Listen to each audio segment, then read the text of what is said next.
ചില ദിവസം ഓഫായിരിക്കുമ്പോൾ എന്നെ റീചാർജ് ചെയ്യാൻ ഞാൻ ചെയ്യുന്ന ഒരു കാര്യമാണ് കഫേയിലേക്ക് പോവുക. സോ കോഫി ഡേറ്റിന് പോയിക്കൊണ്ടിരിക്കുകയാണ്. ഇത് ഞാൻ വർക്കൗട്ട് ചെയ്യുന്ന ജിമ്മാണ് കേട്ടോ. അങ്ങനെ ഞങ്ങൾ കഫേയിലെത്തി കേട്ടോ. കഫേയിലെത്തിയാൽ തന്നെ നല്ലൊരു മൂഡ് ക്രിയേറ്റ് ആകും.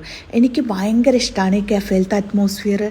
ഞാൻ ഇടയ്ക്ക് ഒരു സോളോ ഡേറ്റിനൊക്കെ പോയി ഒരു ക്യാപ്പിച്ചീനൊക്കെ ഓർഡർ ചെയ്ത് കുറേ നേരം കഫേയിൽ സ്പെൻഡ് ചെയ്യും. അപ്പോൾ എൻ്റെ മൂഡ് തന്നെ ചേഞ്ച് ആവാറുണ്ട് കേട്ടോ. എന്നെ സന്തോഷിപ്പിക്കുന്ന ഒരു കാര്യമാണത്.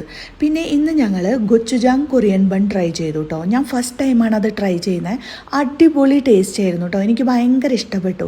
പിന്നെ എല്ലാവരും വാങ്ങിയ ഫുഡ് അങ്ങോട്ടും ഇങ്ങോട്ടുമൊക്കെ ഷെയർ ചെയ്തു, ടേസ്റ്റ് ചെയ്തു, കുറേ നേരം സംസാരിച്ചു. മനസ്സിന് ഭയങ്കര സന്തോഷമായി, മൂഡൊക്കെ ചേഞ്ചായി എന്ന് ഉറപ്പായപ്പോൾ ഞങ്ങൾ തിരിച്ചു പോയി.